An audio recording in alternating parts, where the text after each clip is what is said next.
मला थोडक्यामध्ये सांगू इच्छितो. तसं पाहिलं तर काल आणि त्या बदलाची जाणीव सुद्धा होत आहे. आपण हवामानातील बदलाविषयी आज बोलत नाही आहोत. गेली 30 ते 40 वर्ष हवामानातील बदलाबद्दल बोलत आहोत. पण त्यापैकी सुरुवातीची 30 वर्ष साधारणतः यामध्येच गेली की हवामानातील बदल हा काही तसा होणार नाही आहे आणि हा एक शास्त्रज्ञापुरता किंवा काही शास्त्रापुरता मर्यादित विषय आहे आणि याला घाबरण्याचं काही कारण नाही. पण गेल्या 10 वर्षामध्ये आपणाला हवामानातील बदल हा प्रकर्षाने जाणवू लागला आहे. शेतीशी संबंधित सर्वांनाच, शेतकरी असेल, उद्योग असेल, त्यांना तर जाणवू लागलेलाच आहे. पण जे शेतीशी संबंधित नाही त्यांनासुद्धा जाणवू लागलेला आहे. अवेळी येणारा पाऊस, मोठ्या प्रमाणामध्ये येणारा पाऊस, 2 पावसामधील खंड आणि एकंदरीतच पाऊस, हिवाळा आणि उन्हाळा हे जे आपले सीझन्स आहे त्याचा कालावधी आणि बदलत जाणार हे सर्व गेल्या 5 ते 10 वर्षामध्ये प्रकर्षाने जाणवू लागलेला आहे आणि त्याचा आपला मानवी जीवनावर सुद्धा परिणाम होऊ लागलेला आहे. पण त्याचा परिणाम हा शेतीवर फार मोठ्या प्रमाणावर होऊ लागलेला आहे. तर हवामानातील बदल ही एक फार मोठी समस्या आहे. त्या समस्येचा सामना आपल्याला करावयाचा आहे. तर भविष्यातील शेतीचा वेध घेत असताना आपल्याला साहजिकच हवामानातील बदल हे अधिक आपल्याला प्रकर्षाने जाणून येतील याची आपल्याला जाणीव ठेवूनच भविष्यातील शेतीचा वेध आपण घेणार आहोत. त्यानंतर हवामानातील विविधता. हवामानातील विविधता ही आपल्याला लक्षात यासाठी घ्यायची आहे की आपल्याला माहिती आहे की एकाच वेळी आपल्याला महाराष्ट्रातील 2 विविध जिल्ह्यातील किंवा भागातील किंवा गावातील किंवा आपल्याला कराडच्या आजूबाजूला जी काही खेडे आहेत त्याचं हवामान हे वेगळं असतं. आपल्याला इथं पाऊस पडलेला असतो आणि 100 मीटर अंतरावर पाऊस पडलेला नसतो किंवा इथं अधिक थंडी असते आणि जळगाव जिल्ह्यामधलं तापमान हे जास्त असते. म्हणजे हवामान बदलासमोर हवामानामध्ये विविधता ही खूप आहे आणि जेव्हा हवामान बदल आणि विविधता या दोन्ही गोष्टींचा आपल्याला विचार करून शेती जी करायची असते ती आपलं जे सध्याचं प्रचलित तंत्रज्ञान आहे त्या तंत्रज्ञानाने ती शेती करणं शक्य होत नाही. त्यामुळे आपल्याला डिजिटल तंत्रज्ञानासारखं एक आधुनिक तंत्रज्ञान त्याकडे बघावं लागतं. त्यानंतर दुसरी एक समस्या आहे. आपल्याला बऱ्याच जणांना माहिती असेल की आपल्या जमिनीची कमी होत जाणारी उत्पादकता ही आपल्यासमोर एक फार मोठी समस्या आहे. ही आपल्यापुढे समस्या म्हणून का पुढे आलेली आहे हे सुद्धा आपण सध्या समजून घेऊया. आपल्यापैकी काही जणांनाच माहिती असेल की साधारणच्या 60च्या दशकामध्ये, कारण मला असं वाटतं की बऱ्याच मोठ्या प्रमाणावर तरुण समुदाय आहे, त्यांना त्या काळची माहिती नसेल. मला थोडीफार आहे आणि आपल्यापैकी काही जणांना माहिती असेल. तर त्या काळामध्ये अन्नधान्याचा तुटवडा इतका होता की आपणाला जे काही पाश्चात्य देश आहे त्या पाश्चात्य देशातून येणाऱ्या जहाजातील अन्नधान्यावर आपल्याला अवलंबून राहायचं. म्हणजे आपण वाट बघत होतो की अमेरिकेवरून गव्हाचं जहाज केव्हा येतं आणि आपणाला गहू केव्हा मिळतो आणि आपणाला ताटामध्ये आपणाला चपाती केव्हा येते, अशी ही सिच्युएशन त्या काळामध्ये होती. तर अर्थातच आपण 40, 50, 60 वर्षाचा काळ लोटलेला आहे. आपण त्यावर मात केलेली आहे. आपण आपल्या अन्नधान्याचा जो आपल्याला गरज आहे ती गरज आपण भागवतोच. त्याचप्रमाणे इतर देशांना सुद्धा आपण अन्नधान्य पुरवत असतो. पण हे करत असताना आपल्याला जे आहे काही तंत्रज्ञान हे बरोबर वापरले गेले नाही. म्हणजे असं आहे की आपण रासायनिक खतांचा फार मोठ्या प्रमाणावर वापर केला. याचा अर्थ असा नाही की त्या काळातील शेतकरी किंवा त्या काळातील तंत्रज्ञ हे चुकत होते. त्या काळाची ती गरज होती. ती गरज होती म्हणून आपण रासायनिक खताचा फार मोठ्या प्रमाणामध्ये आपण वापर केलेला आहे. त्याचसोबत आपण जे आहे संकरित बियाणं त्याचासुद्धा आपण फार मोठ्या प्रमाणामध्ये वापर केलेला आहे. पाण्याचा फार मोठ्या प्रमाणावर वापर केलेला आहे. आणि या सर्वांचा परिपाक म्हणून काय झालेला आहे की आपली जी जमीन आहे, जी माती आहे ती प्रदूषित झालेली आहे. सेंद्रिय कर्ब जो आहे मातीमध्ये तो फार मोठ्या प्रमाणामध्ये कमी झालेला आहे. जो साधारणतः सर्वसाधारणपणे 1% आसपास होता तो 0.4% आत आलेला आहे. सेंद्रिय कर्ब जे आहेत हे साधारणतः मातीची उत्पादकता तपासण्याचा एक उत्तम साधन आहे, ते कमी झालेलं आहे. त्याचप्रमाणे पाणी प्रदूषित झालेलं आहे आणि त्याचसोबत पाण्याची कमतरतासुद्धा फार मोठ्या प्रमाणावर आपल्याला भासत आहे. तर शेतीपुढील दुसरं जे एक आव्हान आहे, पहिलं तर हवामानातील बदल, हवामानातील विविधता आहेतच, आणि त्याचप्रमाणे आपल्याला जमिनीची, मातीची कमी होत जाणारी गुणवत्ता आणि त्याचबरोबर त्या कमी होणाऱ्या जाणाऱ्या गुणवत्तेसोबत आपल्याला पिकाची उत्पादकता सुद्धा कमी होत आहे, ही एक मोठी समस्या आहे. प्रदूषण ही एक दुसरी समस्या आहे. मातीचं प्रदूषण असो किंवा आपल्याला जमिनीचं प्रदूषण असो किंवा पाण्याचं प्रदूषण असो, एक मोठ्या प्रमाणामध्ये झालेलं आहे. जेव्हा आपण अधिक उत्पादनासाठी पाण्याचा उपसा करत होतो, तो उपसा करत असल्यामुळे आपल्याला अगदी खालचं पाणी वर आणलं, खालचे क्षार वर आणले, त्यामुळे आपली जी जमीन आहे ती दूषित झालेली आहे. त्याचसोबत पाणी दूषित झालेलं आहे आणि बराच मोठा पाण्याचा उपसा केल्यामुळे पाण्याचा आपल्याला दुर्भिक्ष जाणवू लागलेला आहे. ही एक आपली दुसरी समस्या आहे. आणि तिसरी फार मोठी समस्या अशी आहे की ही आता जे तुम्ही विद्यार्थींना जमला आहात त्यांच्या दृष्टीने ती महत्त्वाची आहे. शेतीसाठी आपल्याला जे मानव संसाधन आहे किंवा मनुष्यबळ आहे, आपण त्याला मजूर असंही म्हणतो, की ते फार कमी प्रमाणामध्ये उपलब्ध होत आहे आणि किंबहुना काही भागामध्ये ते उपलब्ध होतच नाही किंवा उपलब्ध झालं तरी ते शेतकऱ्यांना परवडत नाही असं आहे. कारण असं आहे की शेतीचं काम जे आहे ते फार क्लिष्ट काम असतं. म्हणजे ज्यापैकी प्रत्यक्ष शेतीमध्ये इथं जर कोणी काम करणारे असेल तर त्यांना जाणवत असेल की आपल्याला शेतीमध्ये फवारणी करायची आहे, पिकाला पाणी द्यायचं आहे, तण काढायचं आहे किंवा आपल्याला पेरणीसुद्धा करायची आहे, शेताची राखण करायची आहे. ही सर्व कामे क्लिष्ट होती. आपण पूर्वी करायच होती काम, असं नाही आहे. पण सध्याचा जो तरुण वर्ग आहे तो तरुण वर्ग हा एका वेगळ्या पिढीतून जात आहे, एका वेगळ्या युगातून जात आहे. ते युग म्हणजे तंत्रज्ञानाचं युग, डिजिटल तंत्रज्ञानाचं युग. सर्वांना मोबाईल ॲप किंवा मोबाईल वापरण्याची सवय आहे. सर्वांना कुठलंही स्वयंचलित साधन वापरण्याची सवय झालेली आहे. सर्वांना स्वायत्त साधन वापरण्याची सवय झालेली आहे. मग ही जी सवय आहे ती सर्वांनाच आहे, ग्रामीण भागातील युवक असो किंवा शहरी भागातील युवक असो. तर त्यांना तंत्रज्ञानावर आधारित उद्योग हे करावंसं वाटतं आणि माती किंवा चिखलामध्ये आपले हात किंवा पाय भरून त्यांना शेती करावीशी वाटत नाही. आणि साहजिकच आहे. म्हणजे असं नको की आपल्याला एका फक्त समुदायानेच ते काम का करावं आणि दुसऱ्या एका समुदायाने ते काम का करू नये. तर त्यामुळे हे साहजिकच आहे, या गोष्टी साहजिक घडत आहेत.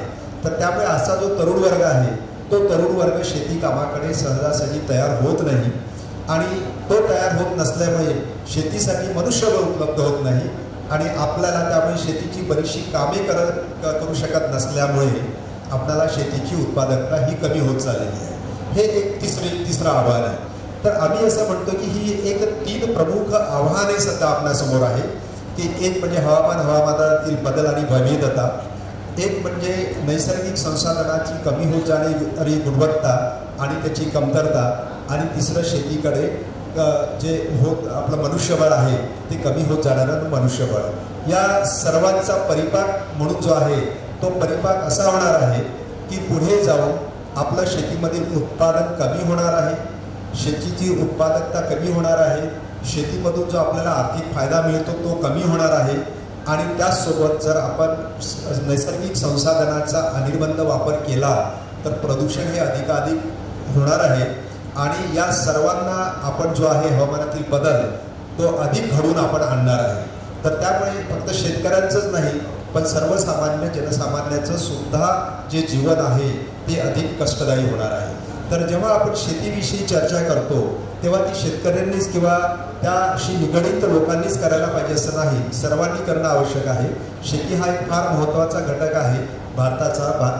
एकंदरीतच आपण जे आर्थिक पाया बघितला किंवा आपण एकंदरीतच भारताची लोकसंख्या ही शेतीवर जी अवलंबून आहे, तर त्यामुळे आपल्याला सर्वांनी शेतीकडे लक्ष देणं महत्त्वाचं आहे आणि त्यातल्या त्यात भविष्यातील शेतीकडे लक्ष देणं हे फार प्रकर्षाने महत्त्वाचं आहे आपल्याला. तर भविष्यातील शेती आपण जेव्हा म्हणतो तर ती शेती म्हणजे फक्त तंत्रज्ञानाचा उपयोग करणारी शेती नाही आहे, त्यामध्ये अनेक अंग आहेत. तर त्या अनेक अंगाचा सुद्धा आपण इथं थोडक्यामध्ये विचार करण्याचा प्रयत्न करू. पुढे गेला तर आजचं जे माझं सादरीकरण आहे त्या सादरीकरणामध्ये साधारणतः मी जे काही शेतीसाठी जे डिजिटल तंत्रज्ञान आहे ते डिजिटल तंत्रज्ञानाचा पहिला भाग म्हणजे संवेदके, ज्याला आपण इंग्लिशमध्ये सेन्सर्स म्हणतो. कारण बऱ्याच वेळा काय होतं की आपल्याला इंग्लिश शब्दाशी आपण सेन्सरचा उपयोग आपण इतर अनेक कार्यासाठी करत असतो. जसं आहे ज्यांच्याकडे एअर कंडिशनर असेल, वातानुकूलित यंत्र आहेत किंवा वॉशिंग मशीन आहेत, त्या सर्वांमध्ये संवेदकाचा उपयोग केला जातो. एक इंटरनेट ऑफ थिंग्स म्हणून एक तंत्रज्ञान आहे.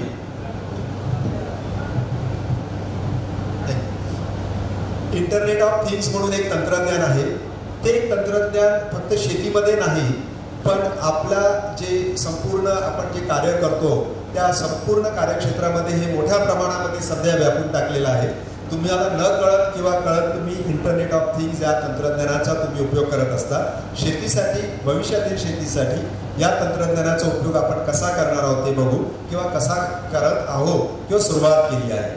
ड्रोन हे एक फार मोठ्या प्रमाणामध्ये पुढे येणारं एक तंत्रज्ञान आहे. सध्या आपल्यापैकी बऱ्याचशा शेतकऱ्यांना माहिती आहे की ड्रोनचा उपयोग आपण फोटोग्राफी किंवा आपण फवारणीसाठी करतो, पण ड्रोनचा उपयोग आपल्याला त्याच्याही पलीकडे जाऊन शेतीसाठी करू शकतो. स्वयंचलित यंत्रे आणि अवजारे हा एक विषय आहे, त्याविषयी आपण थोडक्यात चर्चा करू. कृत्रिम बुद्धिमत्ता, की ज्याला आपण आर्टिफिशियल इंटेलिजन्स असं म्हणतो, की कृत्रिम प्रज्ञा किंवा कृत्रिम बुद्धिमत्ता. ही जी कृत्रिम बुद्धिमत्ता आहे त्याच्याने फायदे पण आहेत, काही प्रश्न आपल्याला भेडसावतात. जसं आपण असं म्हणतो की सध्या डीप व्हिडिओ वगैरे असे जे काही प्रकार येत आहेत त्याचे दुष्परिणाम सुद्धा आहेत. पण त्याचसोबत आपल्याला काही ChatGPT सारखे कृत्रिम बुद्धिमत्ता तंत्रज्ञानावर आधारित काही आपल्याकडे जे उपयोगी येणारे साधनं आहेत. मला वाटतं यापैकी काही विद्यार्थी आपल्याला ते आपण वापरत सुद्धा असणार आहे. पण त्या कृत्रिम बुद्धिमत्ता तंत्रज्ञानाचा शेतीसाठी कसा वापर करता येतो, अर्थात भविष्यातील ते पण आपण बघू. यंत्रमानव म्हणजे रोबोट, म्हणजे असं आपण म्हटलं तर चूक ठरू नये की इथून पुढे 15 किंवा 20 वर्षातील शेती ही फक्त रोबोटच करणार आहे, यंत्रमानवच करेल. एवढ्या मोठ्या वेगाने हे तंत्रज्ञान विकसित होत आहे. त्यानंतर सुदूर संवेदन म्हणजे रिमोट सेन्सिंग, त्याचा सुद्धा आपण विचार करू. भौगोलिक माहिती प्रणाली म्हणजे जिओग्राफिकल इन्फॉर्मेशन सिस्टीम, त्याला GIS असं म्हणतो, त्याचा पण आपण विचार करू. त्यानंतर वैश्विक स्थान निश्चितीकरण प्रणाली, त्याला आपण GPS असं म्हणतो, की त्या GPSचा वापर तर आपण साधारणतः दररोजच करतो. ज्यांच्याकडे मोबाईल आहे ते GPSचा वापर करतातच. जसं आपल्याला एखाद्या स्थळी जायचं असेल तर आपल्याला लोकेशन पाठवा म्हणतो. हे सर्व GPS प्रणाली किंवा रिमोट सेन्सिंग किंवा GIS प्रणालीवर आधारित आहे. तर GIS, GPS आणि रिमोट सेन्सिंग या तिन्ही तंत्रज्ञानाचा वापर आपण शेतीसाठी करू शकतो, करायला सुरुवात केलेली आहे. त्यानंतर माहिती तंत्रज्ञान आपल्याला माहितीच आहे, इन्फॉर्मेशन टेक्नॉलॉजी हे सगळीकडेच वापर करतो. इंटरनेट तर ओघाने आलेलंच आहे, मोबाईल ॲप्लिकेशन्स आहेच, आणि त्यासोबत संगणकीय निर्णय समर्थन प्रणाली. याचा अर्थ असा आहे की आपण सध्या आपण शेतकरी काही आपण निर्णय घेत असतो. तो निर्णय आज फवारणी करायची आहे का, आज मला पेरणी करायची आहे का, आज मला खुरपणी करायची आहे का, किंवा आज मला कापणी करायची आहे, कसे काही निर्णय असतात. आज मला सिंचन द्यायचं आहे का, आज मला खत द्यायचं आहे का, हे आपण निर्णय आपल्या पूर्वानुभवावर घेत असतो. आणि शेतकऱ्यांना हे पूर्वानुभव जे आहेत ते मागील पिढीपासून आलेलं असतं. तसं पाहिलं तर मी बऱ्याच जणांना म्हणत असतो की जेव्हा शेतकरी विरहित जे व्यासपीठ असतं त्यांना खूप वेळा शेती हे फार सोपं असं काहीतरी वाटत असतं. त्यांना मी असं म्हणत असतो, शेती हे एक शास्त्र आहे, आणि तुम्हाला जेव्हा असं वाटतं की शेतकरी हे फार सहजतेने करत आहे, त्यामध्ये ती तुम्हाला सहजता दुरून दिसते, पण ते त्यांच्या पूर्वानुभवावर आणि त्याचप्रमाणे गेल्या 20, 25, 50 पिढ्यांपासून त्यांना जे ज्ञान आलेलं असतं एका पिढीपासून दुसऱ्या पिढीकडे, तर त्या ज्ञानाच्या आधारावर तो शेतकरी शेती करत असतो. त्यामुळे तुम्हाला ते तंत्रज्ञान हे सहज वाटतं. पण सध्या आपण जी शेतीसमोर जी आव्हाने बघितलेली आहे, आणि त्या आव्हानामध्ये एक आव्हान मी तुम्हाला सांगितलेलंच आहे की शेतीसाठी कमी होत जाणारं मनुष्यबळ. जर हे मनुष्यबळ अधिकाधिक प्रमाणामध्ये पुढे जाऊन कमी होत गेलं तर अशी वेळ येईल की आपल्याला शेती करण्यासाठी ज्ञानच उपलब्ध असणार नाही. तशी वेळ न यावी यासाठी आपण भविष्यामध्ये संगणकीय निर्णय समर्थन प्रणाली विकसित करत आहोत, की आपल्याला जी वेगवेगळी परिस्थिती आहे, आपल्याला हवामान कसं आहे, पीक कसं आहे, पिकाच्या वाढीची अवस्था काय आहे, जमीन मातीचा प्रकार कसा आहे, पाणी किती आहे, खतं किती आहेत, इतर नैसर्गिक संसाधने किती आहेत, त्याचा विचार करून संगणकच निर्णय घेईल की आज आपल्याला काय करायचं आहे. तर त्याला आपण संगणकीय निर्णय समर्थन प्रणाली असं म्हणतो. तर इथं मी हे एवढे जे काही तुम्हाला तंत्रज्ञान दाखवलेले आहेत त्या तंत्रज्ञानाला आपण डिजिटल तंत्रज्ञान असं म्हणतो आणि या डिजिटल तंत्रज्ञानाचा उपयोग करून आपल्याला शेती करायची आहे आणि त्या शेतीला आपण भविष्यातील शेती असं म्हणू आणि भविष्यातील शेती या तंत्रज्ञानाच्या सहाय्याने का करायची आहे याची सुद्धा आपण मी थोडक्यात तुम्हाला आवश्यकता सांगितलेली आहे आणि पुढे चर्चेच्या ओघामध्ये सुद्धा मी तुम्हाला सांगणार आहे. पुढे आपण खूप वेळा आपल्याला काही गोष्टी करायच्या असतात त्या शाश्वततेने करायच्या असतात. शाश्वतता ही फार महत्त्वाची आहे. शेती सुद्धा आपल्याला शाश्वततेने करायची आहे. म्हणजे उदाहरणार्थ मी आपल्याला 60-70च्या दशकातील शेतीचं उदाहरण दिलेलं होतं. तेव्हा ती आवश्यकता होती आपल्याला. ती आवश्यकता अशी होती की आपल्याला अधिकाधिक उत्पादन मिळवायचं होतं. आपल्याला ज्या लोकांना पोसायचं होतं ती लोकसंख्या फार मोठ्या प्रमाणामध्ये होती. आपल्याला अमेरिका किंवा युरोपसारख्या देशावर अवलंबून राहायचं होतं. तर तेव्हा आपण जी शेती केली ती शेती करत असताना आपण पुढच्या पिढीचा फार विचार केला नाही आणि त्यामुळे आपण काही नैसर्गिक संसाधनं आहेत ती प्रदूषित केली. पण आता आपण त्यामधून शिकलेलो आहे, शहाणे झालेलो आहे आणि आपण त्या शहाणपणाच्या आधारावर आपल्याला शेती करायची आहे. तर शेतीसाठी आपण जे काही तंत्रज्ञान वापरणार आहोत, जे काही तंत्रज्ञान आपण विकसित करणार आहोत ते तंत्रज्ञान आपल्याला अशा प्रकारे असायला पाहिजे की त्या तंत्रज्ञानाच्या आधारे आपण आजच्या पिढीची अन्नधान्याची कापडाची जी काही गरज असेल ती गरज आपल्याला भागवायची आहेच. पण त्याचप्रमाणे ती गरज भागवताना पुढच्या पिढीची जी गरज आपल्याला भागवायची आहे त्याच्या क्षमतेशी तडजोड न करता ती आपल्याला गरज भागवायची आहे. त्याला आपण शाश्वत शेती म्हणतो किंवा त्याच एक सर्वसाधारणपणे आपण त्याला शाश्वत क्रिया असं म्हणतो. मी हे परत सांगू इच्छितो कारण यामध्ये साधारणतः 50%च्या वर जी आहे ती पुढे होऊ घालणारी पिढी आहे आणि 50%च्या आसपास आजची पिढी आहे. तर आपण आजच्या पिढीने कुठलंही आपल्याला कार्य करायचं असेल, शेती हे प्रमुख कार्य आहे, ते अशा पद्धतीने करायचं आहे. आपण शेतीचं उदाहरण दिलं तर आपल्याला आजची आपली अन्नधान्याची गरज ही पूर्ण करायची आहे. ती गरज पूर्ण होत असताना आपल्या पुढील पिढीच्या ज्या गरजा आहेत त्या गरजा निर्माण करण्याची किंवा त्या गरजा आपल्याला सॅटिस्फाय करण्याची क्षमतेशी तडजोड करायला नाही पाहिजे. म्हणजे उदाहरणार्थ आज आपल्या भारताची लोकसंख्या 140 कोटी आहे, जगाची लोकसंख्या 700 कोटीच्या पुढे आहे. तर त्याच्या अन्नधान्याची गरज भागवत असताना आपण असं कुठलंही तंत्रज्ञान विकसित करायला पाहिजे नाही किंवा अशी कुठली शेतीची पद्धत आपण वापरायला नको की ज्यामुळे आपले पुढची पिढी आहे, मुलं आहेत, नातू आहेत किंवा त्यांचे मुलं आहेत की त्यांना आपल्याला अन्न मिळवता येणार नाही, त्यांना अन्न आपल्याला निर्माण करता येणार नाही. असं करायला नको. तर त्याला आपण शाश्वत शेती म्हणतो. आणि आता ही जी शाश्वत शेती आहे ती शाश्वत शेती करण्याचं आव्हान हे आपल्याला हवामानातील बदल आणि त्यानंतरच आपल्याला नैसर्गिक साधन संपत्तीची कमी होत जाणारी गुणवत्ता, कमतरता व मनुष्यबळ या आव्हानासोबत हे अजून जास्त निगडीचं आहे. तर मला आपल्याला एक सांगायचं जे होतं की आपण कुठल्याही प्रकारची शेती करूया, भविष्यातील शेती करूया, डिजिटल तंत्रज्ञान वापरून करूया, नैसर्गिक शेती करूया, आपण ऑर्गॅनिक फार्मिंग म्हणतो त्या प्रकारची शेती करूया. पण ही शेती करत असताना ती शाश्वततेने होणं आवश्यक आहे. तर असा आपला जो प्रमुख विषय आहे तो म्हणजे डिजिटल तंत्रज्ञान आहे. डिजिटल तंत्रज्ञानाद्वारे शेती करत असताना ती शाश्वतपणे होणे आवश्यक आहे. पण डिजिटल तंत्रज्ञानाची एक क्षमता आहे, त्याची एक स्ट्रेंथ आहे. ती स्ट्रेंथ जर आपण वापरली तर आपल्याला कुठल्याही प्रकारची जी शेती आहे ती आपल्याला शाश्वततेने करता येईल. पुढे आपल्याला शाश्वत शेतीचे जे मुख्य घटक आहे ते घटक म्हणजे आपल्याला शेतीशी निगडीत आहे आणि ते घटक म्हणजे आपल्याला माती व जमिनीचं व्यवस्थापन हा एक घटक आहे. पिकाचं व्यवस्थापन अर्थात आलेलं आहे, पाण्याचं व्यवस्थापन आहे, रोग कीड याचं व्यवस्थापन आहे आणि कचऱ्याचं व्यवस्थापन आहे, त्याला आपण वेस्टेज म्हणतो. तर या सर्व घटकांचा विचार जर आपण एकत्रितपणे केला तर आपल्याला शाश्वत शेती करता येईल.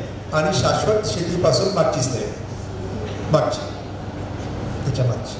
तर शाश्वत शेती केल्यावर इथं मी लाल रंगामध्ये जे दाखवलेलं आहे त्या प्रकारचे आपल्याला फायदे मिळू शकतात. उत्पादकता वाढू शकतं, निव्वळ परतावा किंवा फायदा वाढू शकतो. निविष्ठांचा म्हणजे जे काही इनपुट्स आहेत, विद्यार्थ्यांसाठी जे खतं आहेत, पाणी आहेत, बियाणे आहेत, मनुष्यबळ आहे, त्याचा आपण कार्यक्षम वापर करू शकतो. त्यानंतर कर्बवायूचं कमीत कमी उत्सर्जन करू शकतो.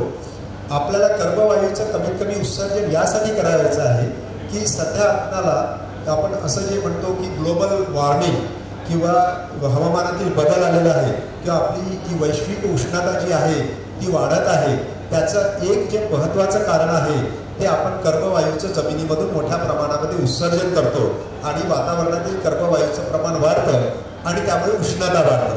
आणि यामध्ये अभ्यासांती असं दिसून आलं की यामधील 18% जे उत्सर्जन आहे ते शेतीमुळे येत असतं. तर त्यामुळे 18% हा फार मोठा भाग झाला आहे, म्हणजे 1/5 ते 1/6 भाग झालेला आहे. अर्थातच उद्योगधंदे आणि दळणवळण ट्रान्सपोर्ट यांचा जो सहभाग आहे तो जास्त आहे, पण शेतीचा सुद्धा कमी नाही आहे. तर त्यामुळे आपल्याला शेती करत असताना जे तंत्रज्ञान वापरणार आहोत ते तंत्रज्ञान योग्य प्रकारे वापरायचं आहे आणि शाश्वतपणे वापरलं तर आपल्याला हे उत्सर्जन सुद्धा कमी करू शकू. त्यानंतर लवचिकता वाढवण्यासाठी हे फार मोठं आहे, त्याला इंग्लिशमध्ये क्लायमेट रेझिलियंट ॲग्रिकल्चर असं म्हणतो की शेती अशा प्रकारे असायला पाहिजे की त्याची लवचिकता वाढायला पाहिजे. एक उदाहरण जर मी दिलं असं की मी शेती करत असताना जर अचानकपणे 2 पावसातील खंड खूप वाढला किंवा खूप पाऊस आला तर आपली शेती अशी असायला पाहिजे की 2 पावसातील खंड किंवा खूप पाऊस हे दोन्ही पण सहन करायला पाहिजे. तर यापैकी एक उत्तम उदाहरण शेतकऱ्यांना माहीत आहे की आपण BBM तंत्रज्ञान असं म्हणतो की सोयाबीन जे आहे ते पीक आपण BBM तंत्रज्ञानाचा जर वापर करून आपण केलं तर त्यामध्ये जर अधिक पाऊस जरी पडला तर आपल्याला वॉटर लॉगिंग जे आहे त्यामुळे सोयाबीन पिकावर परिणाम पडत नाही किंवा या तंत्रज्ञानामुळे जमिनीची पाणी धारण करून ठेवण्याची क्षमता वाढतं. त्यामुळे 2 पावसातील खंड जरी जास्त पडला तर सोयाबीन पीक हे काही काळ तग धरू शकतो. असं हे लवचिक असणारं तंत्रज्ञान आहे. तर असं तंत्रज्ञान आपल्याला उपयोगाला आणायचं आहे. आणि सर्वसमावेशकता, ही सर्वसमावेशकता यासाठी आहे की खूप आपल्याला जी काही सांख्यिकी आतापर्यंत प्रसिद्ध झालेली आहे त्यामध्ये असं दिसून आलेलं आहे की जर कुठल्याही शेतीचा करता धरता पुरुष जरी असेल तर त्याच्यामागे स्त्रिया काम करत असतात. आणि आपण जे तंत्रज्ञान विकसित करत असतो त्याचा जो पहिले कल होता तो पुरुषोपयोगी तंत्रज्ञान होतं. पुरुष तर तंत्रज्ञान वापरत नव्हते, स्त्रिया वापरणार, पण तंत्रज्ञान मात्र आपण निर्मित करत असताना आपण पुरुषांना उपयोगी तसं तंत्रज्ञान आपण तयार करायचो. पण हे तंत्रज्ञान हे सर्वसमावेशक असायला पाहिजे. ते सर्वसमावेशक हे जे आहे स्त्रियांना वापरायला, पुरुषांना वापरायला, समाजातील सर्व स्तरातील व्यक्तींना वापरायला असं तंत्रज्ञान हे असायला पाहिजे. तर आपल्याला शाश्वत शेती करत असताना जर आपण डिजिटल तंत्रज्ञान जर आपण वापरलं तर शाश्वत शेतीचे हे सर्व फायदे आपल्याला मिळू शकतात. पुढे घ्या, अजून पुढे घ्या. ठीक आहे. आता हे जे डिजिटल तंत्रज्ञानाचं शाश्वत शेतीसाठी महत्त्व काय आहे? आता आपल्याला मी बऱ्यापैकी आपल्याला प्रास्ताविक दिलेलं आहे. त्या प्रास्ताविकमधून आपल्याला एक तर लक्षात आलेलंच असेल की आपलं जे शेत आहे ते शेत म्हणजे काही पूर्ण तालुका व्यापणारं शेत नाही आहे. किंबहुना मी असं म्हणेन की भारतामधील जे शेतीची जे क्षेत्र आहे त्याची जी सरासरी आहे ती साधारणतः 1 हेक्टरच्या आसपास आहे. आणि त्यापैकी अर्धा हेक्टरपेक्षा कमी क्षेत्रफळाचे शेतकरी फार मोठ्या प्रमाणामध्ये आहे. तर त्यांना आपणाला शेती करत असताना तेवढा क्षेत्रफळाचा विचार करणे आवश्यक आहे. आणि हे करत असताना आपल्याला लक्षात येईल की प्रत्येक शेताचे जमिनीचे गुणधर्म हे बदलत असतात, प्रत्येक शेताचं हवामान बदलत असतात, प्रत्येक शेतामधील अन्नद्रव्य मूलद्रव्य हे वेगवेगळे असतात. त्यामुळे प्रत्येक शेतामध्ये कुठल्याही प्रकारचं पीक घेत असताना त्या पिकाची गरज ही वेगवेगळी असते. हे आपल्याला लक्षात घ्यावं लागेल. म्हणजे आपलं कुठलंही तंत्रज्ञान जे आपण विकसित करतो ते तंत्रज्ञान विकसित करत असताना आपल्याला अगदी छोटा शेतकरी किंवा आपण शेत म्हणून त्याचं सुद्धा आपल्याला गरज जी आहे ती आपल्याला ओळखावी लागेल. कारण ही जी विविधता आहे ती विविधता प्रत्येक शेतापासून वेगवेगळी असते. म्हणजे थोडक्यामध्ये प्रत्येक शेत हे वेगळ्या प्रकारचं असते. आणि आपण आतापर्यंत जे सर्वसाधारण जे विचार करत आलेलो आहे की तंत्रज्ञान निर्माण करत असताना किंवा कुठल्याही प्रकारचा सल्ला देत असताना आपण असं गृहीत धरतो की जमिनीचा प्रकार सर्वसाधारणपणे निदान या तालुक्यामध्ये सारखा आहे, खेड्यामध्ये सारखा आहे, हवामान सारखं आहे किंवा शेतकरीचं जे पीक व्यवस्थापन प्रणाली सारख्या आहेत, तसं नाही आहे. ते प्रत्येक शेतासाठी हे वेगवेगळं असते. त्यामुळे आपल्याला प्रत्येक शेताची खताची गरज, पाण्याची गरज ही ओळखावी लागते. त्याचसोबत केव्हा खत द्यायचं, केव्हा पाणी द्यायचं, नेमकं कुठं द्यायचं, किती द्यायचं हे महत्त्वाचं आहे. अन्यथा काय होईल की आपण या नैसर्गिक साधन संपत्तीचा अपव्यय करू. म्हणजे मी एक उदाहरण आपल्याला पाणी व्यवस्थापनाचं देतो. जसं पाण्याची गरज आहे, आपल्याला जशी पाण्याची गरज आहे त्याचप्रमाणे पिकाला सुद्धा पाण्याची गरज असते. तर आपल्याला जशी आपली पाण्याची गरज जी आहे ती वेगवेगळ्या ऋतूमध्ये वेगवेगळी असते. एकाच ऋतूमधील एकाच दिवशी वेगवेगळ्या वेळी वेगवेगळी असते, वेगवेगळ्या लोकांची वेगवेगळी असते. पण आपल्याला समजतं मला पाणी किती पाहिजे, केव्हा पाहिजे हे मला समजत असतं. त्याप्रमाणे मी ती क्रिया घडवून आणतो. पण पिकाला ते समजत नाही. याचा अर्थ पिकाला कसंही पाणी, कुठेही पाणी, कितीही पाणी, केव्हाही पाणी दिलं तर चालत नाही. आपल्याला पिकाची पाण्याची गरज जी आहे ती ओळखणं महत्त्वाचं आहे. पिकाची पाण्याची गरज ओळखणं म्हणजे पिकाला पाणी किती पाहिजे, केव्हा पाहिजे आणि नेमकं कुठं पाहिजे हे ओळखणं महत्त्वाचं आहे. आणि हे प्रत्येक शेताप्रमाणे आणि प्रत्येक पिकाप्रमाणे हे बदलत असतं. आणि प्रचलित तंत्रज्ञानाद्वारे हे आपल्याला शक्य होत नाही, डिजिटल तंत्रज्ञानाने हे शक्य होते. त्यानंतर एकदा आपण पिकाची ओळख जी गरज आहे ती आपण ओळखली. ही गरज मी पाण्याची गरज सांगितलेली आहे, पण आपल्याला खताची गरज, अन्नद्रव्याची गरज, अशा अनेक गरजा आहेत. त्या गरजा आपल्याला ओळखणं भाग आहे, म्हणजे केव्हा, कुठे आणि किती. आणि त्या गरजेनुसार आपल्याला उपाय योजावे. कसे? कारण जर मी असं म्हटलं की माझं 1/2 हेक्टर क्षेत्र आहे, 1/2 हेक्टर क्षेत्रामध्ये मी तो ऊस घेतलेला आहे आणि दुसरीकडे कुठंतरी मी द्राक्ष घेतलेली आहे आणि या ऊसाला आज पाणी मला द्यायचं आहे आणि आज मला ऊसाला पाणी जे द्यायचं आहे ते मला 1 इंच द्यायचं आहे किंवा 2.5 सेंटीमीटर द्यायचं आहे आणि मला ऊसाच्या मुळाच्या कार्यक्षेत्रामध्ये द्यायचं आहे. हे मला माहिती झालं, पण हे कसं द्यायचं हे सुद्धा महत्त्वाचे, म्हणजे उपाय कसे.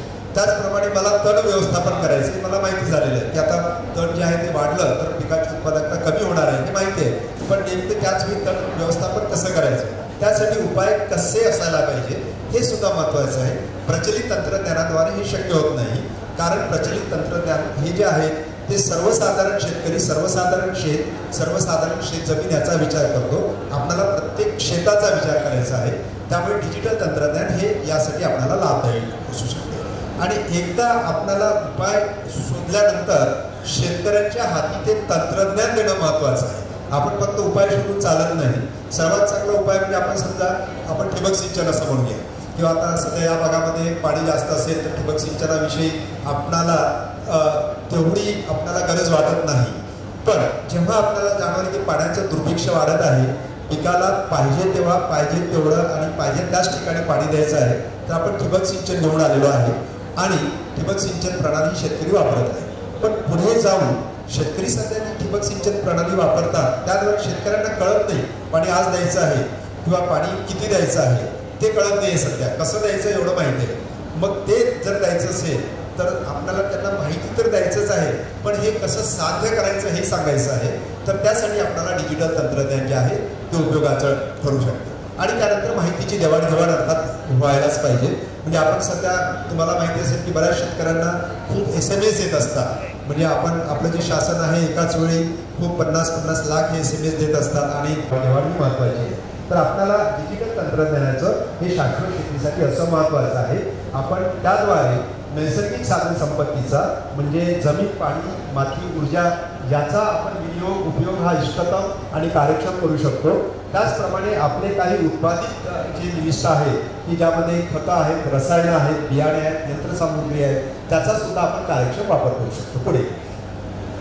पण आता यामध्ये अडथळे काय आहेत, मी तुम्हाला आपली जी चर्चा झाली त्याबाबत ते अडथळे सांगितलेलेच आहे. अडथळे म्हणजे जमीन जी आपली बदलत असते एका शेतापासून दुसऱ्या शेतापर्यंत, मी तर दाखवलेल्या 3-4 जमिनीचे प्रकार, हवामान बदलत असतं, पीक वाढीच्या अवस्था, पीक पद्धती बदलत असतात आणि एका शेतापासून दुसऱ्या शेतामध्ये बदलत असं नाही आहे, त्या शेतामध्ये वेळेप्रमाणे सुद्धा बदलत असते. वेळेवर स्थान परवली ही विविधता आहे ती अडथळे आहे. पुढची घ्या. आणि त्या अडथळ्यावर मात करायची असेल तर आपल्याला प्रचलित जी शेती आहे ती प्रचलित शेतीचं तंत्रज्ञान उपयोगी पडत नाही. आपल्या काटेकोर शेती जेव्हा आपण म्हणत असतो, काटेकोर शेतीचा अर्थच असा आहे की कुठलंही काम काटेकोरपणे करायचं आहे. म्हणजे आपल्याला कुठली निविष्ठा द्यायची आहे, काटेकोरपणे द्यायची आहे. म्हणजे केव्हा द्यायची आहे, किती द्यायची आहे, का द्यायची, हा सगळा विचार आपल्याला करायचा आहे. आणि त्याचप्रमाणे आपल्या प्रणाली या विकसित व्हायला पाहिजे. तर काटेकोरपणे करायचे असेल तर मुख्य जे आव्हान आहे ते जे आहेत आपल्याला जमीन आणि आपल्याला हवामान यामध्ये वैविध्यता हे एक मोठं आव्हान आहे. तर त्याचा आपण सामना 2 प्रकारे करू शकतो. मी 2 चित्र दाखवलेले आहेत. पहिली गोष्ट म्हणजे ही विविधता आपण काढूनच टाकायची. म्हणजे जसं आपण पॉलीहाऊस किंवा शेडनेट हाऊस खूप जणांनी पाहिलेलं असेल, त्यामध्ये जी शेती करत असतो त्या शेतीमध्ये आपण ती विविधता काढून टाकायचा प्रयत्न करतो. म्हणजे म्हणजे आपण आपली माती वापरत नाही, त्या ठिकाणी आपण मातीचा मीडिया वापरतो, त्याला सॉइल मीडिया म्हणतो, की ज्याचे गुणधर्म सारखे असतात. त्याचप्रमाणे आपण काय करतो की पॉलिहाऊसमध्ये आपल्याला तापमान नियंत्रण प्रणाली असते, त्यानंतर आर्द्रता नियंत्रण प्रणाली असते, सिंचन नियंत्रण प्रणाली असते, या सर्व प्रणाली असतात. त्यामुळे आपण काय करतो की या प्रणालीचा वापर करून आपण ती वैविधता कमी करतो. म्हणजे संपूर्ण पॉलिहाऊसमध्ये एकाच प्रकारचं वातावरण असते, एकाच प्रकारची माती असते. त्यामुळे आपल्याला ही जी शेती आहे ती शाश्वतपणे करणं शक्य होते. पण दुसरं जे आहे ते म्हणजे विविधतेला प्रतिसाद देणं. याचा अर्थ असा आहे की मी तुम्हाला जे सांगितलं की पॉलिहाऊसमधील शेती करून आपल्याला विविधता काढून टाकता येतात, एक समानता आणता येतोय आणि आपल्याला शेती जी आहे ती आपल्याला शाश्वतपणे करता येईल. पण आपण पॉलिहाऊस किती क्षेत्रावर वापरू शकतो? तुम्ही जर पाहिलं असेल की पॉलिहाऊसचं क्षेत्र हे आपल्याला 0.01% कमी आहे, कारण त्यामधील जे आहे आपल्याला आर्थिक जी तरतूद आहे ती फार मोठ्या प्रमाणावर करावी लागते. आणि बरीचशी जी शेती आहे ती आपली ओपन फील्ड म्हणतो, उघड्यावरची आहे, ती दुसऱ्या क्षेत्रामध्ये केलेली आहे. तर त्यामध्ये आपण वैविधतेला प्रतिसाद देतो. यामध्ये मी 2 गोष्टी दाखवलेल्या आहेत. काही ठिकाणी तुम्हाला पिवळं दिसतं, काही ठिकाणी हिरवा भाग दिसतो. पिवळ्या भागातली जमीन मातीचा प्रकार वेगळा आहे, हिरव्या भागातील मातीचा प्रकार वेगळा आहे. तर ही जी विविधता आहे त्या विविधतेला आपल्याला प्रतिसाद द्यायचा आहे. म्हणजे कुठलीही क्रिया जर करत असताना आपल्याला खतं द्यायचं असेल तर पिवळ्या भागामध्ये जी जमीन आहे ती हलक्या प्रतीची आहे, तर आपल्याला त्या हलक्या प्रतीच्या जमिनीप्रमाणेच आपल्याला तिथं खतं द्यायचं आहे, किंवा बियाण्याचा रेट किंवा दर ठरवायचा आहे, किंवा पाणी द्यायचं आहे. हिरव्या भागामध्ये जी जमीन आहे ती मध्यम खोल प्रकारची आहे, तर मध्यम खोल प्रकारच्या जमिनीला आपल्याला ज्या निविष्ट लागतात त्याच द्यायच्या आहेत. म्हणजे आपल्याला विविधतेला प्रतिसाद द्यायचा आहे. तर आपण एक तर पहिला भाग जो आहे ती विविधता काढून टाकणे, एक समानता आणणे, किंवा दुसरा भाग जो आहे तो आपण त्या विविधतेला प्रतिसाद देणे. विविधता काढून टाकायची असेल तर आपल्याला पॉलिहाऊस सारखं जे आहे स्ट्रक्चर करावं लागतं, ते आपल्याला फार आर्थिकदृष्ट्या परवडत नाही. पण सर्वसामान्य जी शेती करतो आपण, बाहेरील शेती, त्या शेतीमधील विविधतेला प्रतिसाद देणारं तंत्रज्ञान आपण विकसित करतो आहे, त्यालाच आपण डिजिटल तंत्रज्ञान असं म्हणतो. समोर घ्या. पारंपरिक दृष्टिकोनाने हे शक्य होत नाही, पुढे घ्या. पण हे जे डिजिटल तंत्रज्ञानाने वेगवेगळ्या प्रकारचं तुम्हाला दाखवलेलं आहे, अगदी संवेदकापासून तर ड्रोन्सपर्यंत किंवा यंत्रमानवापर्यंत या तंत्रज्ञानाने हे शक्य होतं. पुढे घ्या. ही मी डिजिटल तंत्रज्ञानाची परत एकदा तुम्हाला पुढे घ्या. आणि आपण हे जर डिजिटल तंत्रज्ञान जर आपण वापरलं तर आपल्याला पुढचा शेतकरी हा साधारणतः असा दिसू शकेल. म्हणजे पुढचा जो शेतकरी आहे त्याला आपल्याला स्मार्ट फार्मर म्हणूया. म्हणजे आता सध्या आपण बऱ्याचशा कंपनीमध्ये वगैरे जाऊन काम करत असतो आणि आपल्याला काही लागत नाही, माती लागणार नाही, कुठल्या प्रकारचं तेल लागणार नाही, अगदी पांढरे शुभ्र कपडे राहणार आहे, तशा प्रकारचं आपण काम करू शकतो. शेतीही आपल्याला त्याच प्रकारे करू शकतो. आणि आपल्याला भविष्यातील शेती आणि भविष्यातील शेतकरी हा सर्वसाधारणपणे अशा प्रकारे स्मार्ट होऊ शकेल. म्हणजे तो ड्रोनद्वारे फवारणी करू शकेल, ड्रोनद्वारे तो सीडिंग करू शकेल, म्हणजे पेरणी करू शकेल. त्यानंतर जे स्वयंचलित आपलं वाहन आहे किंवा ज्या पण यंत्रमानव आहे त्या यंत्रमानवाद्वारे वेगवेगळ्या क्रिया करू शकेल. आणि जी संगणक निर्णय समर्थित प्रणाली आहे त्याद्वारे त्या शेतकऱ्याला माहिती मिळेल की आज काय करायचं, उद्या काय करायचं आहे. भविष्यातील शेतकरी हा नक्कीच आपल्याला अशा प्रकारे दिसेल आणि याचा एक फायदा होणार आहे. अशा प्रकारची जर आपण संसाधने निर्मित केली तर जो आपल्याला ग्रामीण भागातील युवक आहे त्यांचा जो ओढा शहरी भागाकडे जात असतो तर तो परत आपल्याला ग्रामीण भागाकडे आणता येईल. पुढे घ्या. पुढे समजलं?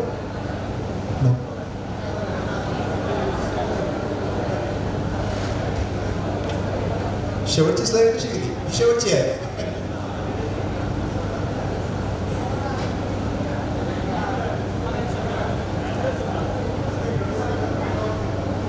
ठीक आहे. मला एक 5 मिनिट आधी सांगा, मी संपवतो.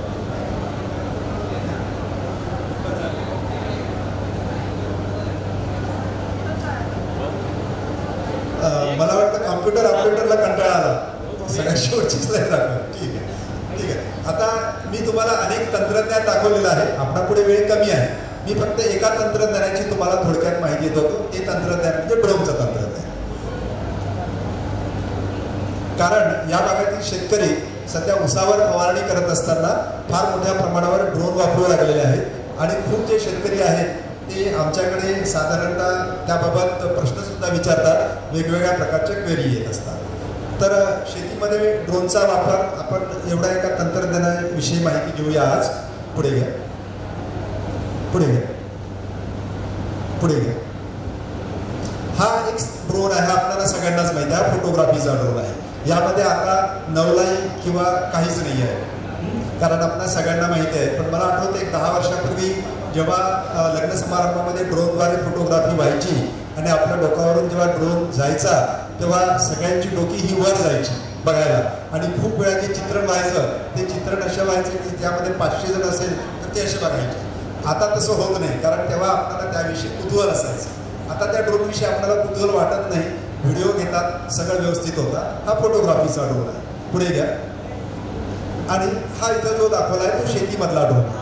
तर फोटोग्राफीचा जो ड्रोन आहे त्याविषयी जसं आपल्याला आता कुतूहल वाटत नाही तसंच कुतूहल आता बऱ्याच शेतकऱ्यांना शेतीसाठी जो ड्रोन वापरतो त्याविषयी सुद्धा वाटत नाही. मला असं आठवतंय की आम्ही कोविडपूर्व काळामध्ये ड्रोनचा वापर हा फार मोठ्या प्रमाणामध्ये सुरुवात केली होती. तेव्हा आम्ही कुठेही ड्रोनचं प्रात्यक्षिक करायला गेलो तर तिथं फार गर्दी जमायची, म्हणजे खूप असायची. म्हणजे आम्हाला तिथं जी जाहिरात द्यायची कामही पडायचं नाही, फक्त ड्रोन जरी घेऊन गेलं कोणाला तरी कळायचं आणि 200-300 शेतकरी तिथं सहज जमायचे.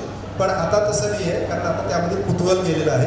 आणि जेव्हा एखाद्या गोष्टीचं कुतूहल जातं तेव्हा ती गोष्ट आपल्याला साधारणतः कशा प्रकारे उपयोग करायला पाहिजे त्याविषयीचं सुद्धा ज्ञान देणं आवश्यक आहे. यामध्ये मी 2 चित्र दाखवलेले आहेत. एक ट्रॅक्टर आहे, दुसरा ड्रोन आहे. आपण पूर्वी ट्रॅक्टरद्वारे शेती करायचो आणि मला असं आठवतं की जेव्हा आपण ट्रॅक्टरद्वारे शेती करायचो तेव्हा सर्वप्रथम ट्रॅक्टरद्वारे आपण एकच काम करायचो, आणि ते काम म्हणजे ट्रॅक्टरला ट्रॉली लावून वाहतूक करायचं हे काम होतं. आणि त्यानंतर मग आपण नांगरणीचं आलेलं आहे. तर आता आपण ट्रॅक्टरद्वारे जी विविध कामे करू शकतो, सर्व प्रकारची कामे करू शकतो, तसंच भविष्यामध्ये ड्रोनद्वारे सुद्धा आपण ही सर्व प्रकारची कामे करू शकतो. कारण सध्या जो आहे ड्रोनद्वारे आपण फवारणीच करू शकतो आणि फार तर फोटोग्राफी करू शकतो. पण फोटोग्राफी ही काही शेतीमधील शेतकऱ्यांसाठी क्रिया नाही आहे. तर बऱ्याच वेळा शेतकरी सुद्धा विचारतात मी 7-8 लाखाचा ड्रोन घेणार आणि मग 7-8 लाखाच्या ड्रोनसाठी फक्त फवारणीच करायची आहे तर त्याचा काय उपयोग. तर आपण एका शेतकऱ्यांनी सर्वप्रथम हा ड्रोन घ्यायचाच नसतो. आणि दुसरी गोष्ट, जो कोणी ड्रोन घेणार आहे, सध्या आपण फवारणी जरी करू पण कालांतराने आपण ड्रोनद्वारे आपण विविध कार्य करू. जसं ट्रॅक्टरला होतं, ट्रॅक्टरला सर्वप्रथम लोक म्हणायचे की अरे ट्रॅक्टर काय एवढं मोठं मशीन आहे, खूप महाग असायचं आणि आपण फक्त वाहतूक करू शकतो. पण आपल्याला आता माहिती आहे की ट्रॅक्टर किती उपयोगाचं आहे. पुढे घ्या. आपल्याला जो शेतीमध्ये जो ड्रोन वापरतो आहे त्या वापर अनेक कारणासाठी आपण वापरू शकतो. पण सध्या आपण जो वापरतो तो फवारणीसाठी वापरतो, पण त्याचसोबत आपल्याला पेरणीसाठी सुद्धा वापरता येतो आहे. आणि पक्ष्यांपासून पीक राखणी यासाठी सुद्धा आपण ड्रोन वापरू शकतो. आणि जर ड्रोनवर आपण जर कॅमेरे बसवले तर त्याच्या साहाय्याने विशिष्ट प्रकारचे आपल्याला पिकापासून उत्पादन किती येणार आहे, पिकाची वाढ कशी होणार आहे, या गोष्टी सुद्धा आपण करू शकतो. अर्थात हे भविष्यातील तंत्रज्ञान झालेलं आहे. म्हणजे भविष्यातील शेतकऱ्यांना जर ड्रोनद्वारे असंही कळू शकेल की माझी 2 महिन्यानंतर ऊसाची परिस्थिती काय राहणार आहे, 2 महिन्यानंतर माझं डाळिंबाचं पीक कसं राहणार आहे, हे त्याला चित्ररूपी कळेल. म्हणजे आपल्याला भविष्यातलं त्याचं शेत त्याला कळू शकेल. तर त्यासाठी आपल्याला सुद्धा ड्रोनचा वापर करू शकतो. भविष्यातील शेती राहील अर्थातच. पुढे घ्या. आपल्याला जेव्हा आपण शेतीसाठी ड्रोन वापरतो, फवारणीसाठी त्याचे अनेक फायदे आहेत. मी सर्वप्रथम तुम्हाला सुरुवातीला सांगितलं की शेतीपयोगी कामासाठी सध्या आपल्याला मनुष्यबळ मिळत नाही आणि फवारणीसाठी तर नाहीच नाही. त्याची अनेक कारणं आहेत. कारण जेव्हा आपण फवारणी करतो पाठीवरचा पंप घेऊन, जेव्हा आपण पिकामध्ये शिरतो त्यामध्ये पिकामध्ये काही जनावर असतात, साप असतात, त्याच्यामध्ये जी आपली केमिकल्स असतात ते विषारी स्वरूपाची असतात, त्याच्यामुळे आपल्याला इजा निर्माण होते. इत्यादी अनेक कारणामुळे फवारणीसाठी आजकाल कोणी मनुष्यबळ समोर येत नाही. आणि आपण जर ड्रोनद्वारे जर फवारणी केली तर आपल्याला त्या सर्वावर मात मिळवता येतं. ड्रोनद्वारे आपल्याला साधारणतः कमीत कमी एका दिवशी 10 ते 15 एकर क्षेत्रावर फवारणी करू शकतो. म्हणजे आपल्याला रोग पसरण्याच्या आत त्याच्यावर आपल्याला नियंत्रण मिळू शकतो. कीटकनाशकाची बचत होते, पाण्याची बचत होते. आणि तसं ड्रोनचा वापर फार मोठ्या प्रमाणावर सुरू झाला तर तो आर्थिकदृष्ट्या परवडण्यासारखा आहे. आणि हे ग्रामीण कृषी उद्योजकताला एक चालना दिल्यासारखं आहे. आणि हे एक आकर्षक तंत्रज्ञान आहे. म्हणजे युवक जे आहेत ते सहजासहजी वापरण्याला ते उत्सुक असेल. कारण ड्रोनचं तंत्रज्ञान म्हणजे त्यांना मोबाईलसारखं एक त्यांच्याकडे रिमोट कंट्रोल असतो आणि हे एक यंत्र आहे. तर त्यामुळे आपण एखाद्या ओल्या किंवा चिखल झालेल्या शेतामध्ये पायपीट करून फवारणी करण्यापेक्षा आपण शेताच्या एका काठावर बसून किंवा एखाद्या इमारतीमध्ये बसून पूर्ण शेतावर आपण फवारणी करू शकतो. हे त्याचे फायदे आहेत. पुढे घ्या. आणि अर्थात त्यासमोर काही समस्या किंवा आव्हान आहेत. कुठले नवीन तंत्रज्ञान येत असेल तर त्याच्या समस्या असतातच. सध्या सुरुवातीची किंमत जास्त आहे. हे बॅटरीवर चालणारं आहे आणि त्या बॅटरीची जी लाईफ आहे ती फक्त 15 मिनिट असतं आणि आपल्याला 1 एकर क्षेत्रावर पाणी फवारायला 7 मिनिट लागतं. म्हणजे 2 एकर क्षेत्रावर फवारणी झाल्यानंतर आपल्याला बॅटरी बदलावी लागते. या काही क्रिया आहेत. अर्थात सुरुवातीला आपल्याला या समस्या भेडसावणारच, पण आपण काळाच्या ओघामध्ये यामध्ये आपण मात करू शकतो. पुढे घ्या. ड्रोनचे प्रकार विविध आहेत, त्याविषयी मी तुम्हाला फार सांगत नाही. पुढे जात चला. आणि त्यापैकी काही प्रकारचे जे ड्रोन आहेत ते शेतीपयोगी आहेत. वजनानुसार ड्रोनचे प्रकार आहेत. थांबा. हा एक फवारणीसाठी वापरण्यात येणारा एक ड्रोन आहे. तर अशा प्रकारचा ड्रोन वापरतो आपण. तर तो जो आहे हेक्साकॉप्टर किंवा क्वाड्राकॉप्टर म्हणतो की त्याला 4 इंजिन किंवा 6 इंजिन असतात. पाण्याची एक टाकी असते. 10 लिटर पाण्याची टाकी असते. त्या 10 लिटर पाण्याच्या टाकीमध्ये साधारणतः 9 लिटर पाणी टाकायचं, 1 लिटर द्रव्य टाकायचं आणि त्याचं द्रावण तयार करायचं आणि ते आपल्याला 1 एकरवर फवारता येतं आणि आपल्याला त्यासाठी 7 मिनिट लागतात. हे साधारणतः त्याचं आपण जी क्रिया आहे ती आहे. पुढे घ्या. पुढे घ्या. पुढे घ्या. चला. ठीक आहे. पुढे घेत चला. आणि आपण जेव्हा आपण जेव्हा ड्रोन वापरतो, अर्थात ड्रोन वापरताना आपल्याला थोडी बहुत प्रशिक्षणाची आवश्यकता असते. जसं ट्रॅक्टरद्वारे वापरायला आपल्याला प्रशिक्षणाची आवश्यकता असते आणि ट्रॅक्टरद्वारे नांगरणी जरी करायची असेल तर काही क्रिया पार पाडाव्या लागतात. त्याचप्रमाणे ड्रोनद्वारे फवारणी करायची असेल तर त्या क्रिया पार पाडाव्या लागतात. पुढे घ्या. या मी चित्ररूपी दाखवलेल्या आहेत. त्याचा एक व्हिडिओ पण दाखवतो मी तुम्हाला. पुढे घ्या. तर चित्ररूपी 8 प्रक्रिया आहे. मला तुम्ही व्हिडिओ घ्या. त्या व्हिडिओद्वारे आपल्याला निश्चितपणे कल्पना येईल की ड्रोनद्वारे फवारणी आपण कशा प्रकारे करत असतो. तर एक ड्रोनचं कॅलिब्रेशन करायचं असते, ते झालंय. ज्या क्षेत्रावर फवारणी करायची आहे ते क्षेत्र आपण आखून घ्यायचं, तेवढ्याच क्षेत्रावर ती फवारणी होईल. त्यानंतरची तिसरी क्रिया म्हणजे आपल्याला द्रावण भरायचं आहे. चौथी क्रिया म्हणजे सगळं चेक करायचं, काही लूज बोल्ट वगैरे आहे की काय. 5वी क्रिया म्हणजे आपल्याला ड्रोनला सूचना द्यायची की आता तू उड हवेमध्ये आणि फवारणी कर. आणि आपण जे क्षेत्र मार्क केलेलं आहे तेवढाच क्षेत्रावर ड्रोन फवारणी करून तो परत वापस.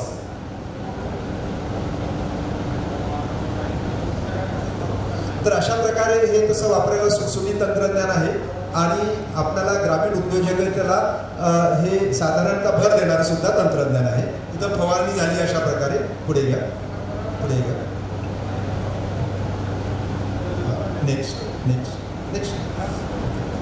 नेक्स्ट घ्या. हे साधारणतः आम्ही फवारणी होऊ शकेल तर त्याचं जे आम्ही तक्त्यारूपी दाखवलेलं आहे. जर आपल्याला दिवसात 3.5 तास मिळाले याचा अर्थ असा आहे की खूप तापमान असेल तर आपल्याला फवारणी करता येत नाही, कारण आपल्याला जे केमिकल आहे त्याचं बाष्पीभवन होतं. खूप वारा असेल तर करता येत नाही. पाऊस असताना आपण आता करणारच नाही. तर दिवसाला जर 20 एकरची सुद्धा फवारणी करू शकतो. पुढे घ्या. पुढे घ्या.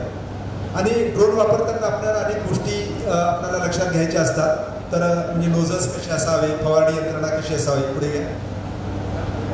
त्यानंतर ड्रोन नोझल्स कसे ठेवायला पाहिजे आपल्याला. पुढे घ्या. ड्रोनवर. त्यानंतर ड्रोनचा वेग किती असायला पाहिजे, पिकावर त्याची उंची किती असायला पाहिजे. पुढे घ्या. त्यानंतर कीटकनाशकाचा डोस किती असायला पाहिजे.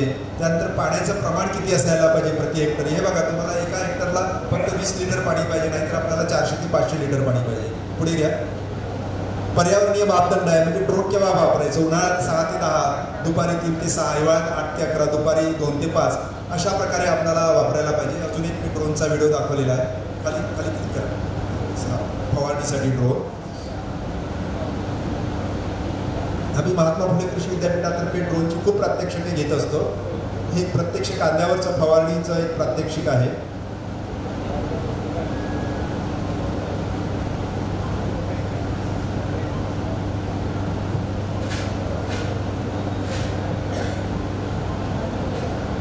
आणि हे सर्व करत असताना आम्ही कार्यक्षमता सुद्धा मोजतो. बघा, जो पिवळा तुम्हाला कागद दिसला होता त्या पिवळ्या कागदावर पाण्याचे थेंब पडलेले होते आणि त्यावरून असं दिसून आलं की ड्रोनद्वारे ही जी फवारणी आहे ती उभी आडवी कार्यक्षमपणे होत असते.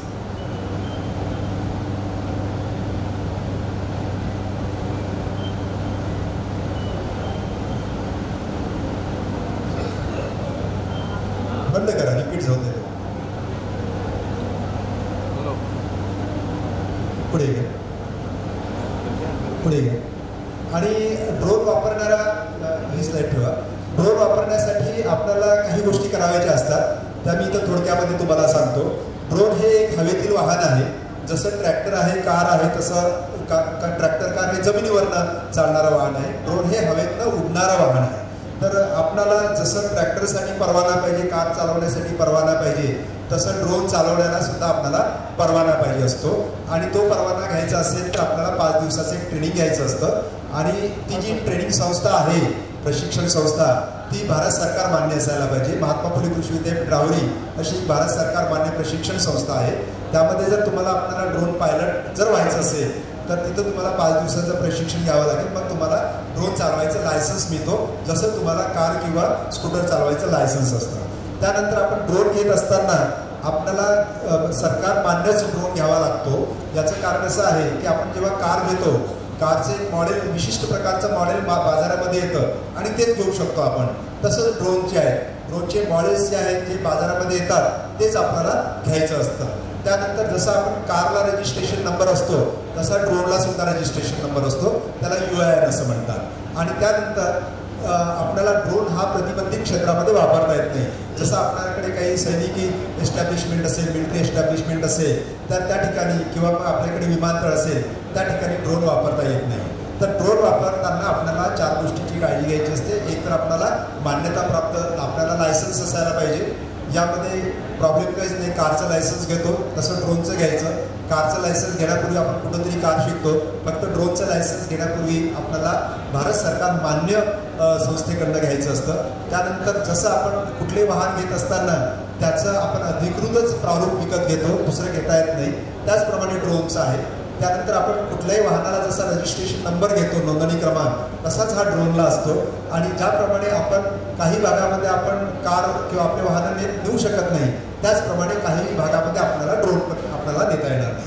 तर या महत्त्वाच्या गोष्टी आपल्याला ड्रोनसाठी आवश्यक आहे. पुढे घेत चला, पुढे घेत चला, घेत चला. महात्मा फुले कृषी विद्यापीठामध्ये बऱ्याच मोठ्या प्रमाणामध्ये कार्य चालू आहे. आमच्याकडे 38 प्रकारचे विविध ड्रोन आहेत. पुढे घ्या. हा मला परवाना मिळालेला आहे ड्रोनचं प्रशिक्षण द्यायला. पुढे घ्या, पुढे घ्या, पुढे घ्या. हे आम्ही अशा प्रकारे प्रशिक्षण देत असतो. पुढे घ्या, पुढे घ्या, घ्या, पुढे, पुढे घ्या, पुढे घ्या. शासनाचे विविध उपक्रम आहेत ड्रोनसाठी, म्हणजे ड्रोनला आर्थिक सहाय्य सुद्धा आहे. पुढे घेत चला. ड्रोनसाठी आपण नियम तयार केलेले आहेत. ड्रोनची नोंदणी वगैरे आपल्याला ऑनलाईन करता येतं. आपल्याला काही कुठं जाण्याची आवश्यकता नाही. RTO सारखं ड्रोनसाठी नियमावली तयार केलेल्या आहेत. खतं किंवा विविध जे मूलद्रव्य आहे ते देण्यासाठी काही मानकं तयार केलेली आहेत. पुढे पुढे अशा प्रकारे ही आधीची घ्या, आधीची. हां, आपल्याला काही आर्थिक अनुदान आहे. 100% अनुदान जे आहे ते कृषी विद्यापीठ KVK यांना आहे. FPOला 75% अनुदान मिळतं, ॲग्रिकल्चर ग्रॅज्युएटला 50% मिळतं आणि कस्टमायझिंग सेंटरला 40% असं अनुदान मिळतो. अशा सरकारी योजना आहे. पुढे घ्या, पुढे घ्या, पुढे घ्या. घेतलं. शासनाकडनं सुद्धा खूप प्रोत्साहन मिळत आहे. ती आपल्याला आपले सन्माननीय पंतप्रधान जे आहेत ते सुद्धा त्यांनी ड्रोनचा मिशनचं उद्घाटन केलेलं आहे. तेव्हाचे कृषी मंत्री त्यांनी सुद्धा यामध्ये बराच मोठा इंटरेस्ट घेतलेला आहे. पुढे घ्या, पुढे घ्या, पुढे घ्या. ठीक आहे, ठीक आहे. पुढे घ्या, अजून पुढे घ्या, अजून 3-4 स्लाईड पुढे घ्या, घ्या पुढे, अजून पुढे. हां, इथे थांबा, पुढे.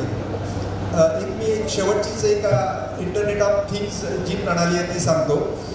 कारण या भागामध्ये बऱ्याच मोठ्या प्रमाणामध्ये सिंचनावर आधारित आपण पिकं घेतो. ऊस हे महत्त्वाचं पीक आहे आणि ऊसासाठी आपण बऱ्याच वेळा म्हणतो की पाणी खूप लागतं. ऊसाला पाणी खूप लागतं असं नाही आहे, ऊसाला आपण पाणी जास्त देतो असं आहे. ऊस जे आहे ऊसाला जर आपण त्याच्या गरजेप्रमाणे पाणी दिलं तर आपण जेवढं समजतो तेवढं पाणी ऊसाला पाहिजे नाही. पण मग मी मगाशी तुम्हाला सांगत होतो की ते असं होतं की आपल्याला ऊसाला पाणी नेमकं केव्हा लागतं, किती लागतं, कुठे द्यायचं हे माहिती असायला पाहिजे. हे सगळ्याच पिकासाठी आहे. तर त्यासाठी आम्ही एक संपूर्ण इंटरनेट ऑफ थिंग्स बेस्ड प्रणाली तयार केली आहे. त्यामध्ये तुम्हाला घरी बसून तुम्ही एकदा ती प्रणाली जर तुम्ही नोंदणी केली तर तुम्हाला काहीच करायची आवश्यकता नाही आहे. जेव्हा उसाला पाणी पाहिजे तेव्हा तुमचं ठिबक सिंचन किंवा तुम्ही जे काही सिंचन प्रणाली वापरलेली आहे ती प्रणाली चालू होईल आणि त्यानंतर काही कालावधीने म्हणजे पाणी दिल्यानंतर ती बंद होईल. या एकरावर विशिष्ट पीक घेत असेल तर त्या विशिष्ट पिकाची तुम्हाला नोंदणी करायची आहे. म्हणजे त्या पिकाचं क्षेत्र किती आहे, पीक केव्हा लावलेलं आहे, साधारणतः पिकाचा कालावधी किती आहे, त्यानंतर पिकावर मध्ये सुद्धा ती माहिती भरू शकता. मग त्यानंतर तुम्ही एकदा ॲपची नोंदणी केली ती व्यवस्थित आणि तुम्हाला पंपावर एक विशिष्ट प्रकारचे नियंत्रक असतं ते बसवायचं असतं आणि तुम्ही जर ती प्रणाली चालू केली आणि जर तुमचं ऊस पीक आहे आणि ठिबक सिंचन प्रणाली तुम्ही वापरलेली आहे तर तुम्हाला जर 3 दिवसांनी जर पाण्याची आवश्यकता असेल तर तुमचा पंप हा ॲटोमॅटिक चालू होतो आणि उसाला एवढंच पाणी द्यायचं असेल की 1.5 तासा एवढं पाणी द्यायचं असेल 1.5 तासांनी तो पंप बंद होतो. त्यानंतर परत जर तुम्हाला 4 दिवसांनी पाण्याची आवश्यकता असेल तर तो पंप ऑटोमॅटिक चालू होतो आणि त्यानंतर 2 तासांनी किंवा पाणी जेवढं आहे तेवढं दिल्यावर तो बंद होतो. तसं तुमचं 1 वर्ष चालू असतं. म्हणजे ही जी आहे आपण भविष्यातील शेती याला म्हणतो. म्हणजे याला तुम्हाला शेतामध्ये जाण्याची आवश्यकता नाही सिंचनासाठी किंवा तुम्हाला निर्णय घेण्याची आवश्यकता नाही आहे. हे सर्व ऑटोमॅटिकपणे घेतलेलं जातं. अर्थात त्या पाठीमागे बरंच मोठं तंत्रज्ञान आहे. आम्हाला विकसित करायला 3-4 वर्ष लागली याला. म्हणजे त्या उसाला किंवा प्रत्येक पिकाला पाणी नेमकं केव्हा लागतं, किती लागतं यासाठी आम्हाला अनेक प्रयोग घ्यावे लागले. त्या प्रयोगाच्या आधारे आम्ही ठरवलेलं आहे. त्याच्यामुळे हे कुठल्याही प्रकारच्या जमिनीमध्ये, कुठल्याही प्रकारच्या हवामध्ये, कुठल्याही प्रकारच्या पिकासाठी जर आपण ही प्रणाली जर बसवली तर मात्र तुम्हाला सिंचन व्यवस्थापन हे जे आहे ते तुम्हाला कुठल्याही मनुष्याच्या इंटरव्हेन्शनच्या होऊ शकतं. म्हणजे तुम्हाला काहीच करायचं नाही, तुम्हाला कुठला निर्णय पण घ्यायचा नाही आहे आणि तुम्हाला कुठेही जाऊन पंप चालू किंवा बंद करायचं नाही. तर अशा हे जे तंत्रज्ञान आहे त्याला आपण भविष्यातील तंत्रज्ञान असं म्हणत असतो. हे तंत्रज्ञान मी तुम्हाला फक्त ड्रोन आणि थोडक्यामध्ये इंटरनेट ऑफ थिंग्स प्रणालीवर सांगितलेलं आहे. रोबोटिक्स या क्षेत्रामध्ये फार मोठ्या प्रमाणामध्ये क्रांती होत आहे आणि आम्ही असं म्हणू की पुढच्या 7-8 वर्षामध्ये खूप ठिकाणी तुम्हाला शेतामध्ये रोबो जे आहेत यंत्रमानव काम करताना दिसेल. प्रायोगिक स्तरावर का होईना पण पुढील 15 ते 20 वर्षांनी नक्कीच आपणाला हे जे आहेत यंत्रमानव हे शेतीमध्ये दिसणार आहे. आणि त्याचसोबत आम्ही एक विचार पण मांडला आहे की 2 आठवड्यापूर्वी ॲग्रोवनमध्ये लेख पण लिहिलेला आहे की भविष्यातील शेती जी आहे ती आपल्याला अवकाशातून करता येणार आहे. मी अवकाशामध्ये नाही म्हणत, अवकाशातून करता येणार आहे. म्हणजे आपण जे आहे अवकाशामध्ये ड्रोन राहणार आहे, अवकाशामध्ये आपले सॅटेलाईट राहणार आहेत. आपल्या शेताचं मॅपिंग वगैरे सुद्धा ते ॲटोमॅटिकच करेल. त्याविषयी मला सांगायचं होतं पण वेळ नाही आहे. तर आपल्याला काहीच करायचं नाही आहे. संपूर्ण अवकाशातूनच आपला डाटा कलेक्ट होईल, त्याचं पृथक्करण होईल, निर्णय घेतला जाईल आणि त्या प्रणालीसुद्धा अवकाशातूनच ॲक्टिवेट होईल. आपल्याला काही करावं लागणार नाही. तर हे थोडक्यामध्ये मी तुम्हाला भविष्यातील शेती कशी असेल आणि त्या भविष्यातील शेतीचा भेद घ्यायचा प्रयत्न केला.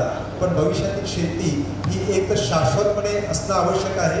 थोडक्यात सांगायचं असेल तर वेगवेगळ्या ज्या निविष्ठा असतात त्या निविष्ठाचा कार्यक्षम वापर, त्या नैसर्गिक असल्या तरी काही हरकत नाही, मानवनिर्मित असेल तरी काही हरकत नाही. नैसर्गिक म्हणजे आपल्याला पाणी आहे, हवा आहे, ऊर्जा आहे, तर बऱ्याच प्रकारच्या ऊर्जा आहेत. या सगळ्या नैसर्गिक आहेत, मानवनिर्मित खते आहेत, अवजारे आहेत. या सर्व निविष्ठांचा आपल्याला काटेकोरपणे वापर करायचा आहे. त्या निविष्ठांच्या वापराची कार्यक्षमता वाढवायची आहे आणि हे सर्व करत असताना आपल्याला पुढच्या पिढीच्या सुद्धा गरजा भागवायच्या आहेत. आणि त्यासाठी आपल्याला शाश्वत शेती ही आपण डिजिटल तंत्रज्ञानाने करून आपण शेतीमधील मनुष्यबळ हे कमी करू शकतो आणि आपल्याला शेतीकडे अधिकाधिक मनुष्यबळ आपण आकृष्ट करू शकतो कारण आपण त्यांना एक आकर्षक तंत्रज्ञान देतो आहे. एक प्रश्न बऱ्याच वेळा मला व्याख्यान झाल्यावर विचारला जातो, त्याचं उत्तर मी आताच देऊन टाकतो.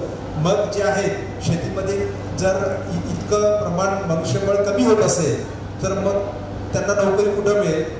ते काही आपल्याला घाबरण्याचं कारण नाही. कारण हे जे तंत्रज्ञान आपण ज्या फॅक्टरीमध्ये तयार करणार आहोत, जिथं विकसित करणार आहोत, तिथं आपल्याला मनुष्यबळ लागणार आहे. फक्त एवढाच फरक आहे की आपण डिग्निटी चेंज करत आहोत. म्हणजे आपण सध्या जे शेतमजूर आहे ते शेतामध्ये चिखलामध्ये जाऊन जे काम करतात त्याऐवजी तेच मनुष्यबळ आपल्याला वातानुकूलित फॅक्टरीमध्ये किंवा ऑफिसमध्ये बसून कार्य करत असेल आणि हे सर्व करत असताना आपली उत्पादकता सुद्धा वाढलेली असेल. तर एवढं बोलून मी थांबतो. आयोजकांना मी धन्यवाद देतो आणि त्यांचं अभिनंदन यासाठी करतो की त्यांनी खरोखरच एका मोठ्या मुद्द्याला हात घातलेला आहे. मी हे जे व्याख्यान आहे एक साधारणतः मी अशा मेळाव्यामध्ये नाही दिलेलं आहे, सर्वसाधारणतः आमचे जे चर्चासत्र होतात त्यामध्ये दिलेलं आहे. तुम्ही हे जे आहे ते सर्वसाधारण शेतकऱ्यांकडे किंवा विद्यार्थ्यांकडे याद्वारे नेण्याचा जो प्रयत्न केला आहे तो खरोखरच चांगला आहे. त्यामुळे मी तुमचं धन्यवाद आणि अभिनंदन करतो. नमस्कार.